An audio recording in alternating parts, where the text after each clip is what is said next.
This podcast is sponsored by ORCHSE Strategies, an industry leader in developing innovative and sustainable approaches for protecting workers and the environment. ORC membership includes EH&S vice presidents, directors, and senior managers from over 120 large global corporations in 20 different industry sectors. Many member companies like General Electric and Alcoa and GM and ExxonMobil and DuPont and Duke Energy and Siemens Healthcare Diagnostics and Allergen and Procter & Gamble and 3M have very well-established reputations as industry leaders in EH&S. That's like reading the greatest hits list. The value provided by the organization comes from harnessing the collective wisdom of all of these members and from the guidance and facilitation and expertise from the staff with decades of experience in EH&S.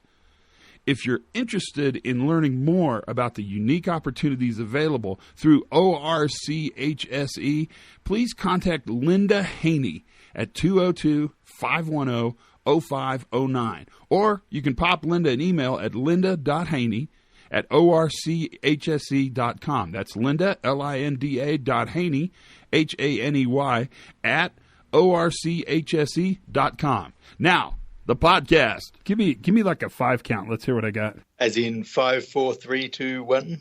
That's exactly. Now, that was very Australian because here on the other hemisphere, we'd have said 1, 2, 3, 4, 5. But that makes sense. That's perfect. When you're upside down, everything is backwards.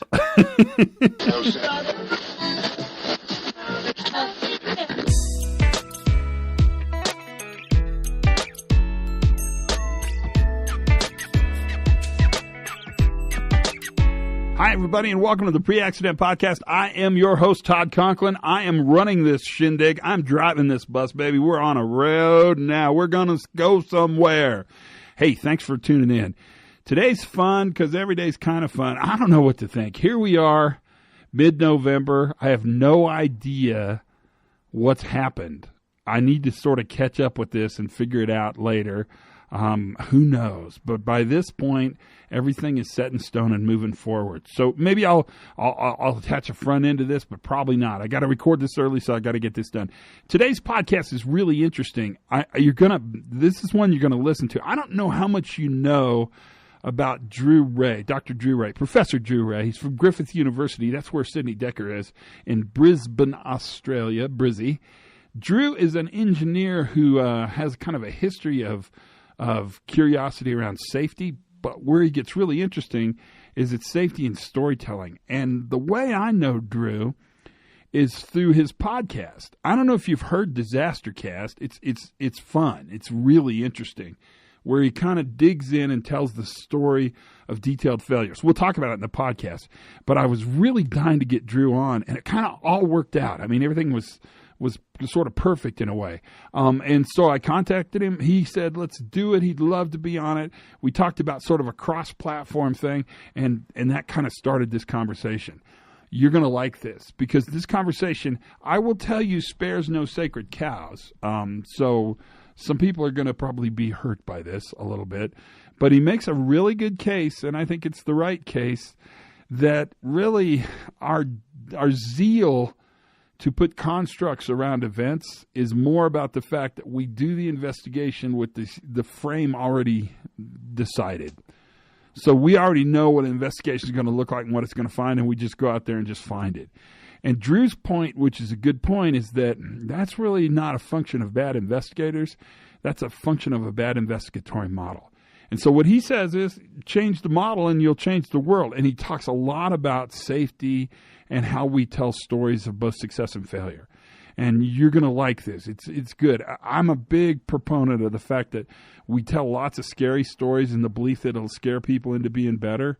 But in fact, it's not worth a crap. What we have to do is talk about stories of how things happened and how success is created in normal variability. Because it's about creating success in normal variability. If you haven't picked that up yet, it's time to sort of snap to and listen. You're going to listen. You're going to probably want to rewind. You're going to probably want to listen again. It's that kind of podcast. There's a moment in this podcast, you'll hear it, where quite honestly, I think probably one of the most interesting things that's ever been said is said. So listen carefully. Without any further ado, I'll just kind of toss it open and say, Drew, introduce yourself and welcome to the Pre-Accident Podcast. Hi, I'm Drew Ray. I'm a lecturer at Griffith University. I'm an engineer by training. Joined the Defence Forces as a civilian early in my life. Got interested in safety, went back to school, worked for railways, worked in Boston, in York, in the UK, and now I'm back here in Brisbane in a school of social sciences studying safety. Very cool. Well, I found you. I knew about you a long time ago, but I really found you and kind of fell in love with you. Yes, I said it. Fell in love with you on the Disaster Cast podcast. What got you to start that? That's such an interesting podcast. It's kind of a deep dive into events, and it's really thoughtful. So there's a cynical side of it and a fun side of it. The cynical side of it is that in safety, to get your ideas out, you've got to have a brand. Andrew Ray, safety academic, his ideas get written in obscure papers and published in obscure journals. Drew Ray, the Disaster Cast guy, people know who you are. They've got something to hook onto. But that sort of ties into then the fun side of it, which is that if you want to sell ideas, having stories to tell is important. And so that's really Disaster Cast. I had all of these accident stories that I thought, well, I've got these students and engineers who they are learning about safety, but they've never really heard the details of Challenger or Columbia or 3 Mile Island or Deepwater Horizon. And I wanted to share some of the rich details of those stories. And it's fun because it's really thoughtful. It's pretty well researched. It's actually very well researched, and it's a deep dive. But what interests me about you, and this is really what got me sort of thinking about you, is how you've thought about the storytelling. And our tendency in safety is to really tell scary stories. We try to scare people into being safe, which is just ridiculous and stupid and kind of goofy. But everybody does it. Yeah, so this started off with an episode I was writing for the podcast, just one of these bizarre ideas, because one of the other podcasts I listen to is Story Wonk, which is all about analyzing stories. And they introduced me to an idea that there are these 7 universal tales. There's the hero who goes on a journey. There's the person who discovers themselves, stories like that just sort of are universal, instantiated in different ways. And it got to the point where I was wondering, do we just keep repeating the same accidents over and over again? That we just have these patterns of disaster that happen. And so I tried to come up with a set of 7 patterns. And once I realized what I was doing, I just suddenly got horrified that, gosh, this is what we do when we investigate accidents, is we construct stories based on these patterns that we already know about. And we do it just to try to reinforce messages that we already know about. And that's not what we tell ourselves we're doing when we claim to be investigating and learning. Oh, you're completely true. In fact, I just did a peer assist with a company, and I looked at a whole bunch of their accident investigations, and it won't surprise you, but it kind of surprised them that they all were the same. Every one of them had the same finding. Every one of them had the same sort of outcome. Every one of them had the same direction towards corrective action. And they'd really gotten in this loop where they sort of had the story and they kind of looked for events to fill it. It's kind of goofy when you think about it, because you don't really need to investigate if your outcome's always the same. I mean, you're kind of wasting time investigating, don't you think? Yeah, I tried that out actually recently when I was talking to a bunch of people who ran heads of department for schools. And they wanted to investigate an accident that happened at a school fair, a fete. And I said, well, what do you really want to produce by way of useful output for this? Who is the audience? And they said, well, really, we want to give good advice to people who are organizing fetes. So I asked them, what are you going to learn by doing the investigation that will help you write better advice? Can't you just sit down and write that advice right now? And they scratched their heads and thought, yeah, they could. They could produce all of the outputs that they wanted to produce, and they weren't going to investigate to learn anything. So what's a fete? Like a carnival. Oh, really? Show, where you've got like sideshows and stalls selling cakes. Yeah. And banners up everywhere and showing off the school. I never knew that had a name. I've learned something. It's the best podcast ever. I learned something new today. I'm going to go out and use the word fate a lot. Well, that's interesting. When they realized that they didn't need to even do the investigation to write the outcome, what'd you tell them? How'd you move ahead with that? Well, I asked them what they didn't know about fates that they could try to find out. And Nice. it turned out that actually there was lots of stuff that they could learn about fates, because schools get really scared when there are events that happen outside their control. And things that happen on the weekends are a great example. The school shuts up at 3:00 and everyone goes home. And then the volunteers come in and start setting up banners and stalls and using the school's equipment. And that's frightening, but also it's something that they don't know a lot about. Why was the guy standing up a ladder trying to hang something up? Well, maybe it was because all the school's equipment was actually behind a locked door they didn't have the key to. Right. What are Fair the enough. activities that need to go into setting up a fate? Who does what? How do they organize it? Turned out the people who run the school don't actually know that. So if they want to provide good advice, yes, there were things that they could learn once they had actually thought through what did they not know? What were they curious about? That's so interesting. So if you had to give advice to safety managers, because you kind of know who listens to this podcast, so it's safety people, a lot of high performance computing people, pilots, doctors, nurses, the crowd. That's a good crowd. If you were going to give them advice around this notion of stories and safety, what would you say? Where would you go with this? I would start with the idea that you've got to be curious. To decide that you don't know everything, that you want to find something out. So this is what I do when I want to learn about an accident, is I don't assume that I know what happened. I don't sort of write the podcast and then go back and check the sources. I say, well, okay, what do I not know about this? What am I interested, curious about? Where are the inconsistencies or sort of black bits where people skate over that I want to find more about?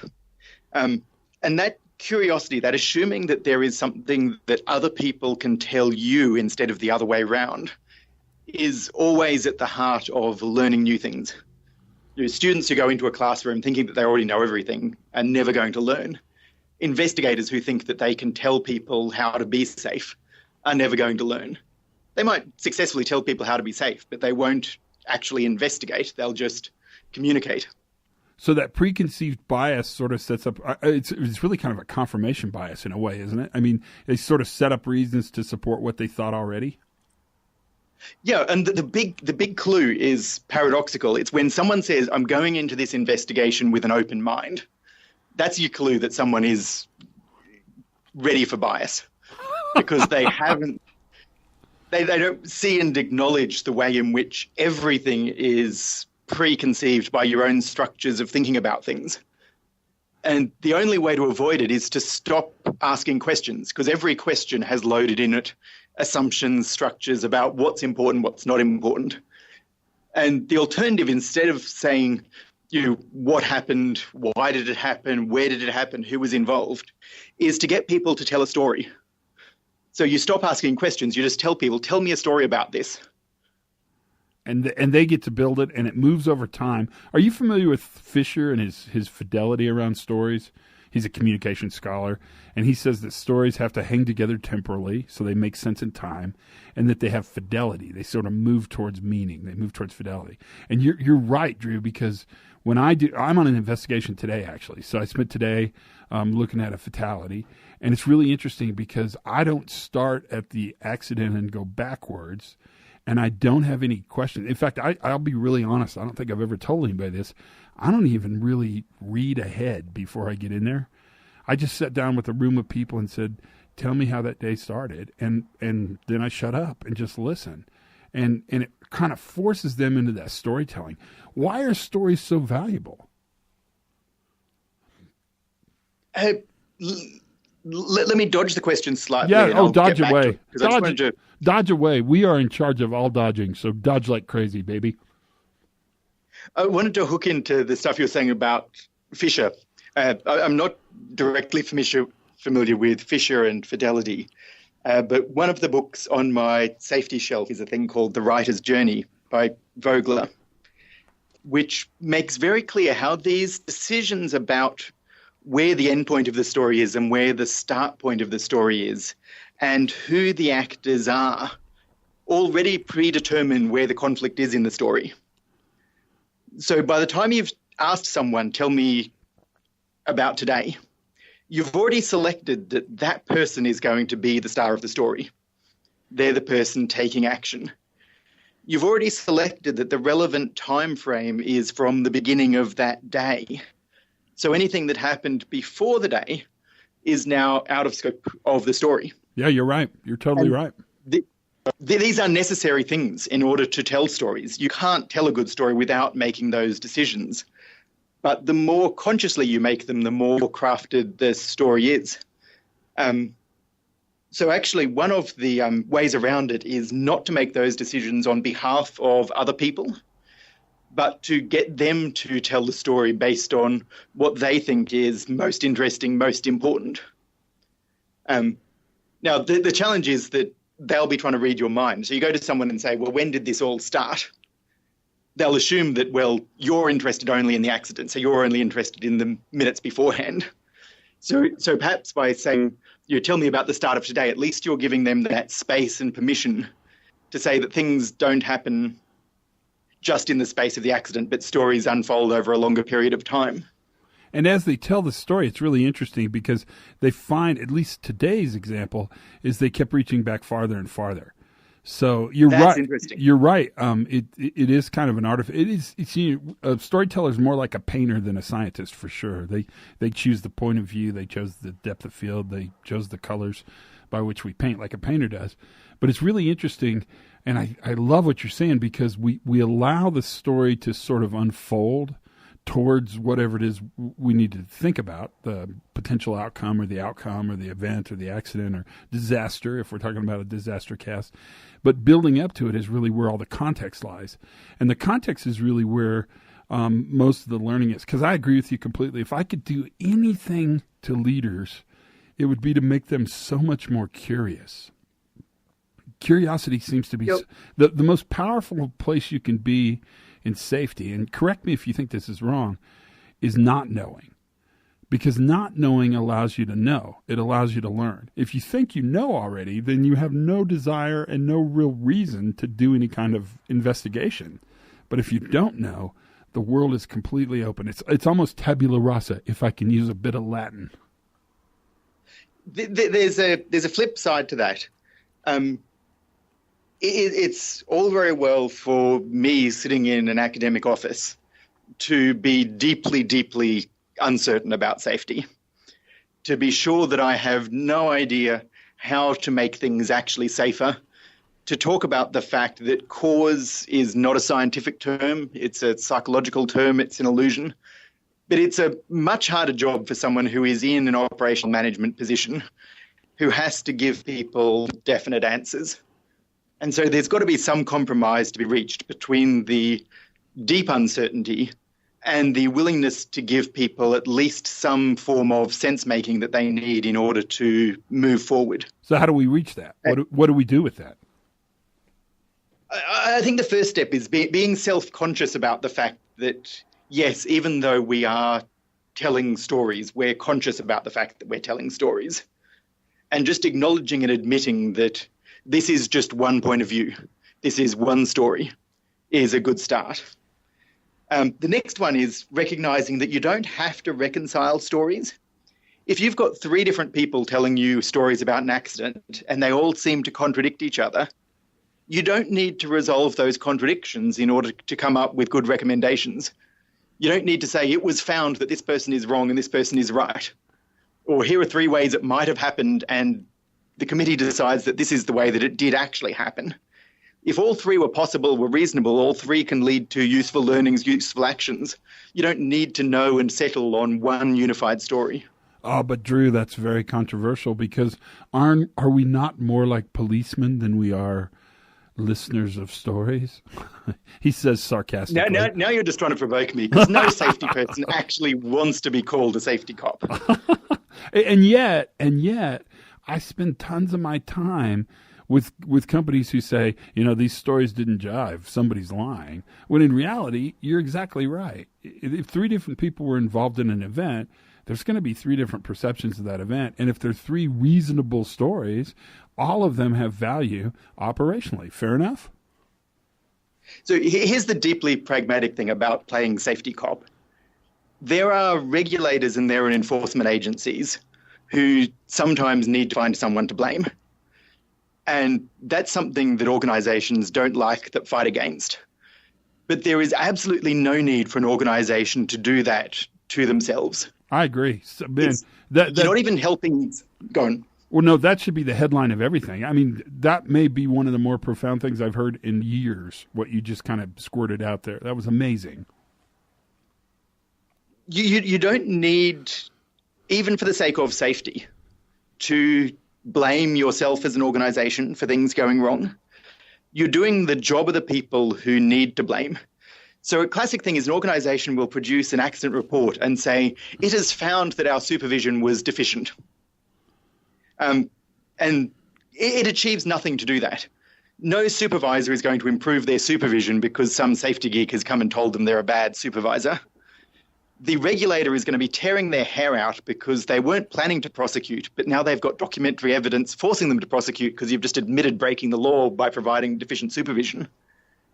And no one has learned anything about what supervision is, could be, should be, might be. But organizations keep wanting to do this, findings in recommendations, coming to definite conclusions. Why do you think that's the case? Bad habit? Man, I was afraid you'd say that. I wanted it to be, I don't know what I wanted it to be, but I do think it's kind of bad habit. I think they believe that's what they're supposed to do. Yeah, I don't even think it's one of those things that is psychologically necessary. Sense-making is necessary. People, after an accident, have had their worldview disrupted. Yes. The way they thought things were is not how it was, and the world is a scarier place. It needs to return back to normal. So the need to have explanation, the need to have sense-making is important. But this idea about language and root causes and findings, all of those are rituals that have built up around the sense-making. And you can strip those back and still provide very psychologically satisfying stories and very positive recommendations to improve the future. In fact, if I may, I think when you strip those back, you provide more satisfying and more effective recommendations for the future. The causal trap that people fall into sort of makes them respond in quite a linear fashion. That's how you write the same corrective actions for 1 million different investigations. It's really that open sort of understanding of the holistic nature of what either happened or could happen that draws people into more imagination. They're more creative. They're certainly more appreciative. Yes, I agree. I think we've trained ourselves in particular types of language. That this is, to use a storytelling term, this is the genre we're writing in. An accident story always starts with, it was a Boeing 737 operating as flight AK543, traveling at 2,000 knots. The pilot, those sort of, we're introducing a genre, and that genre tells us that we need to talk about things like root causes, like findings, like conclusions. But there are plenty of other stories that are equally satisfying that don't fit that same genre. And I like the idea of just sort of switching that and saying, okay, this is a workplace appreciation. It's a different type of writing. It serves the same ultimate end of sense-making, of providing a way forward, but it does it without any of those conventions of the bad hack writing. Amazing. And so interesting. What do you think about appreciative inquiry, David Cooper writer? My biggest concern with it is not the underlying philosophy, which I think is good. It's that it still falls into the trap of asking questions rather than collecting stories. And it asks the questions with a particular mind frame that hits on the difficult intersection between safety 1 and safety 2, which is that there are some things which are bad. And we know they're bad because they lead to bad outcomes. And safety 2 particularly as it's expressed through appreciative inquiry, doesn't like to recognize that. And so this is what makes safety one people very uncomfortable, but hold on, the operator is not always right. The operator could have been, should have been, might have been doing things differently, and you're ignoring the possibility of doing it differently by saying, well, you guys are the experts, you guys knew what you were doing, you guys know why you did it that way. So I like the philosophy, but it's not quite right yet. It's a work in progress, and we need to consider it as a work in progress rather than as a ready-made solution. And I think Cooperrider would agree with you. I mean, Cooperrider's premise is that one of the ways we can change the discussion is by changing the question. And he makes no bones about the fact that when you slant your questions towards appreciative, discovery, you're going to get a lot of appreciative discovery without sort of the heavy lifting of all the whinging and complaining and all the things that sort of come on the opposite of appreciative discovery. And that's kind of a cool idea. But I think you're right. I mean, and it's interesting to think about it in a more formal investigation protocol. I really think a lot about sort of informal learning, kind of ad hoc learning, and that's where I think these safety stories make a difference. Why have we drifted, and I'm kind of redirecting you back to this question, why have we drifted to the belief that somehow bad stories are meaningful? The story of the bad failure, the story of the bad actor, the guy that gets up and talks about how stupid he was, and that's why he's injured, or those kind of stories. Why have we gotten to a place where we think that makes a difference? One of the reasons is that that's a very satisfying form of sense-making for people who've stuffed up. If you've been involved in the events leading up to an accident, you have two very psychologically easy ways to get out of it. One of them is to deny completely that it was your fault. To say that, look, this is someone else's problem, someone else's responsibility. I did the very best I could, and despite me being the hero of this story, bad things happened.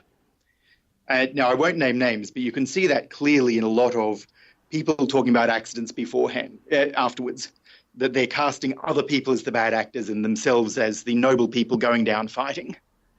But the other alternative is actually more common and more sinister, which is to stick your hand up and say, I stuffed up.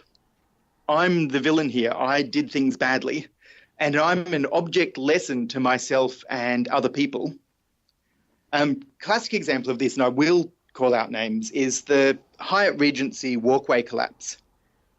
The guy who ran the engineering consultancy firm, who was responsible for the diagrams which got mistranslated through many layers of contracting and subcontracting and missed out important design details, he took personal responsibility for that error and spent the rest of his life lecturing engineering students about personal responsibility.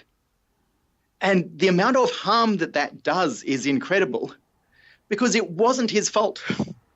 The idea that the leader of an engineering organization should be micromanaging every diagram is ridiculous. If anything, he could have taken lessons out of that about how it's important for engineers to learn management skills and learn delegation and learn how to run organizations, not just to be engineers. That would have been useful stuff. But instead, he's taken his own guilt and moral lesson and spreads that round. And that's his way of making sense and making compensation for this bad thing that happened. And that's why we have so many people who've been injured who are willing to become volunteers to stand up on stage and say, look, I got injured. It was my fault. If you don't be like me. But it's unhelpful, because I don't think that's a particularly I hesitate to use the word accurate, because all sense-making is sense-making, but I don't think it's a particularly useful form of making sense of what happened.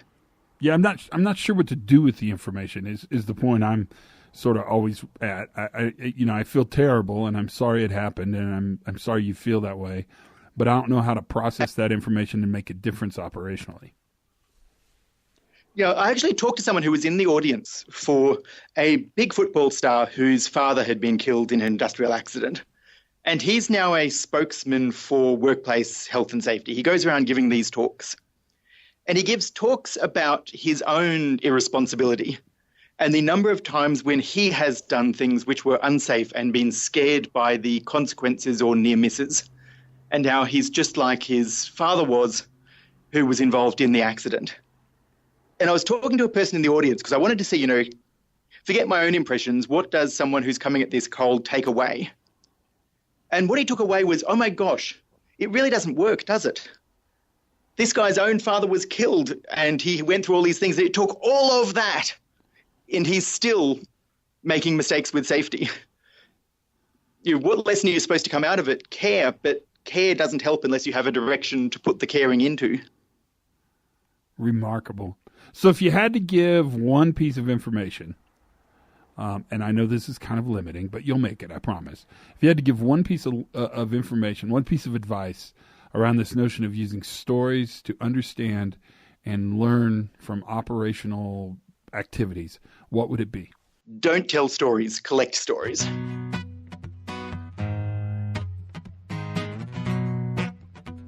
What'd you think, huh? I don't even know where to get, but where do I begin to talk about this? He's an interesting cat. He's got a book coming out soon, which I'm sure I'll talk about more on the podcast, which sounds interesting.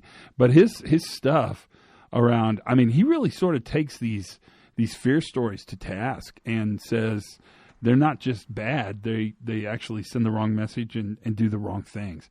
I think his notion that there are people that need to blame, the regulator, right, the compliance enforcement people. But if organizations who don't need to blame choose to blame, they're actually putting themselves in a position where they're making blame decisions that simply don't need to be made. That is very powerful. Holy guacamole. Ay, ay, ay, ay, ay.